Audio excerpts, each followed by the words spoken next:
Hey, and welcome back to the channel. So it's been I want to say a week since the last time you saw this. Obviously, a lot's changed. The beginning of this video, I was showing you, talking about taking off the passenger side fender flare and inner wheel well plastic. Well, as I was doing that, I ended up finding another problem that was hidden behind all the other plastic broken shit. So let me grab you, I'll bring you closer, and I'll show you what I was talking about.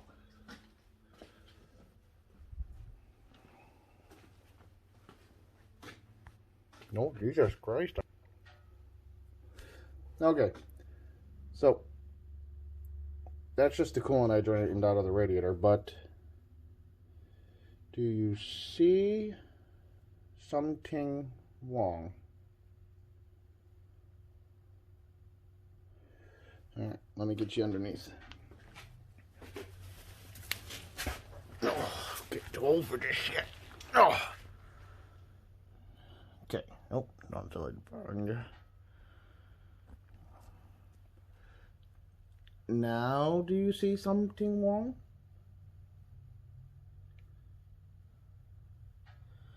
Well, the lower radiator support is, try to get you a little better angle, is a little rusty, and this was bound to happen sooner rather than later. But the accident, the little fender bender, whatever you want to call it, didn't do this no justice. So I ended up getting my old ass up here. Oh, Jesus. So let's see here. Get around again.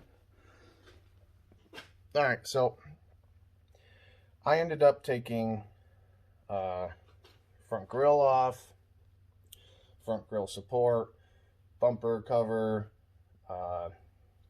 basically everything, so I can get to the radiator, because I'm actually going to pull the radiator out because it's going to be the easiest thing to do, to put the new lower radiator support in.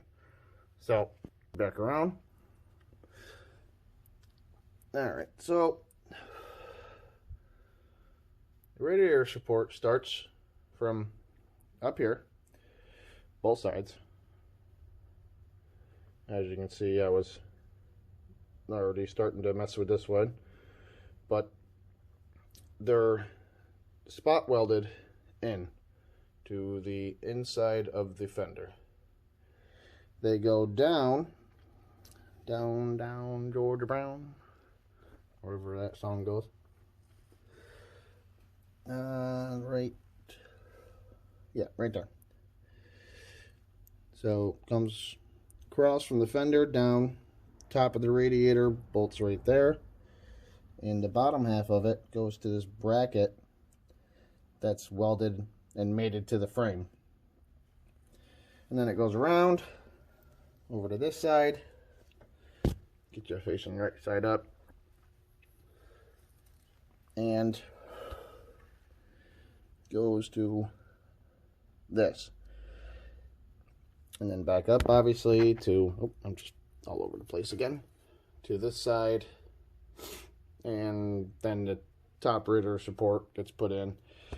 But what I have to do also, and this is another reason why I'm taking out the radiator, well, minus the fact that it's easy, well, easier if it was out, is, oh, I got smoke in my eye, I'm crying. Anyways, is I gotta straighten this out. It doesn't look like anything with the frame is wrong. It's just, I think this just got tweaked a little bit, because obviously, there we go. obviously it broke just a wee bit. So let me put you back up. Oh, got smoke in my eye. It really hurts. Anyways, let me put you back up and I'll get going on this and you guys just watch. Talk to you in a few.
Alright, sorry for the noise, just the heater.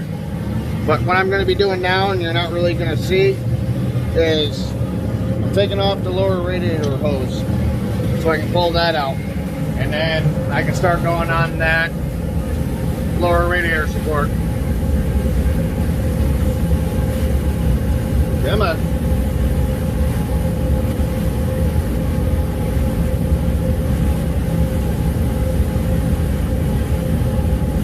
There. Fast forward. Help me.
There.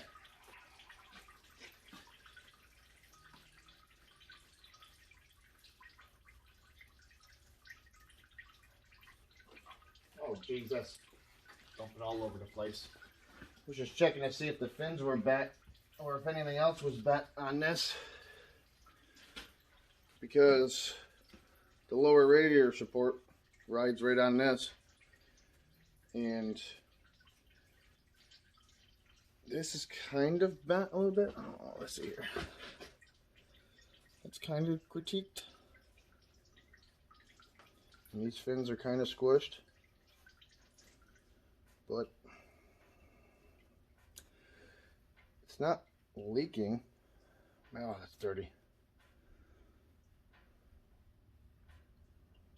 Smells like coolant. Yeah.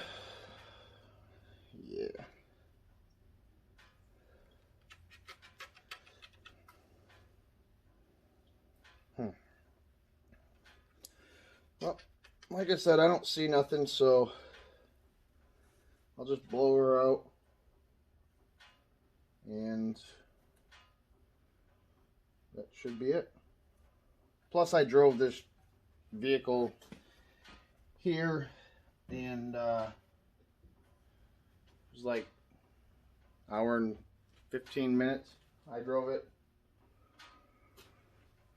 Nothing was leaking even on the floor the whole time it was sitting here for the week, waiting on that lower radiator support to come in, because yay COVID. So let's see. Now that I got that out of my way, I think I'm going to, that looks fun. I think what I'm going to do is I'm going to cut here and here, get that bottom piece out of the way so I can fix that one bracket, get these studs, wow, the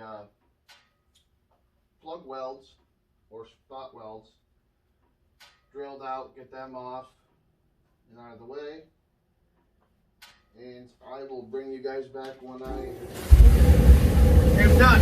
Perfect timing.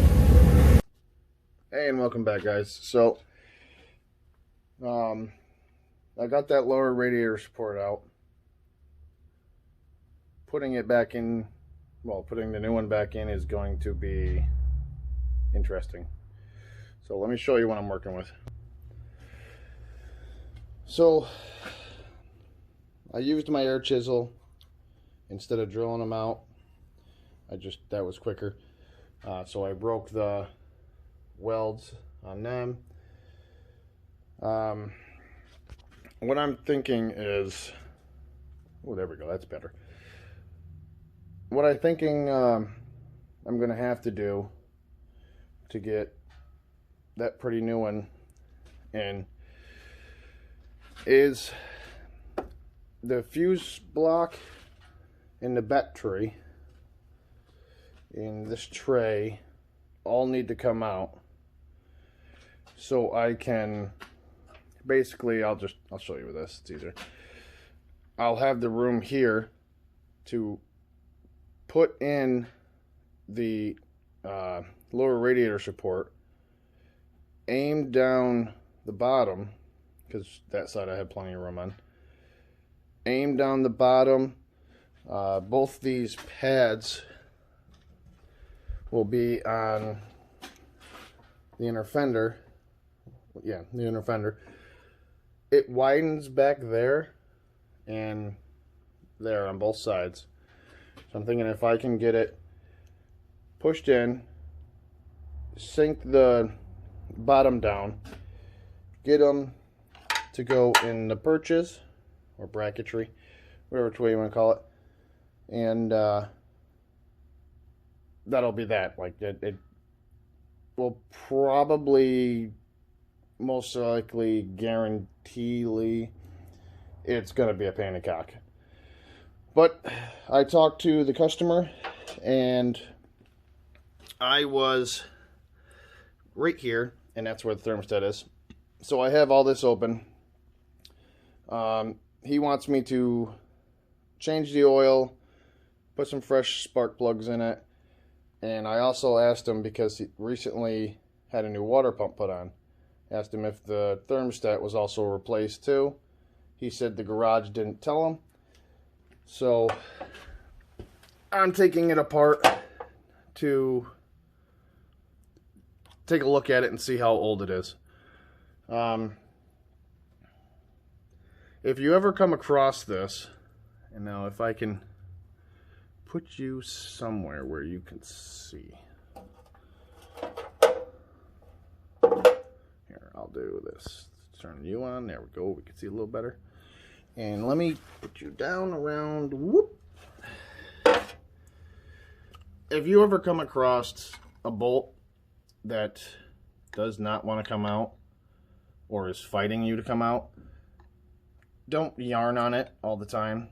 You're going to snap it or rip the threads out. This is aluminum. It's a steel bolt. they're two different metals, so they're all scientifically. Basically, if you put the two metals together, it just causes problems and corrosion. So what I'm going to show you real quick is what I've been doing for the last 10 minutes on this one bolt. And I've been spraying it down with some penetrating oil. But what I've been doing is just going just a little bit, switching it to on, and go back the opposite direction. She's a tight one. And I'm trying to use steady pressure. I don't want to force it if I don't have to, and this is a lot harder to do one-handed. But I've just been working it back and forth and doing it that way for, like I said, the last 10 minutes. Figured I'd bring you guys back and show you what has been done so far and what I will be going on to do. Let's shut you off. There we go. And what I'm going to be doing with this fun thermostat. I'm not too worried if I break it. I mean, I don't want to. I can always drill it out, get my tap and die set, remake new threads. Or if it doesn't break off flush with the block, I can then heat it up and put a pair of vice grips on it and work it that way. I just can't use a torch on this right now because the housing is like a plastic polymer, so it'll melt. But oh boy, been a long night.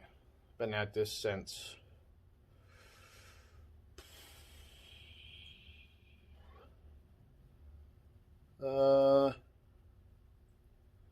yesterday around 9, 10 o'clock at night. Maybe a little later, maybe a little earlier.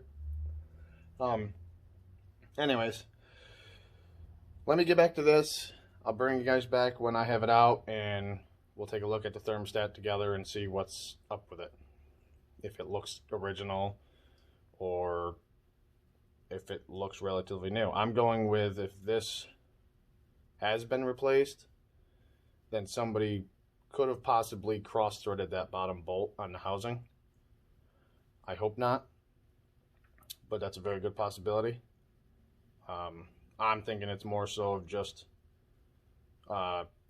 rust buildup, corrosion, because that's right there at the bottom of the motor. It gets all the salt and everything from the road, hence the reason why that lower radiator support rotted out, plus also broke very easily. So let me get going on that. I just wanted to show you guys real quick, and I will bring you back. Well, I'll just bring you back. Don't worry about that. All right. Wish me luck, guys.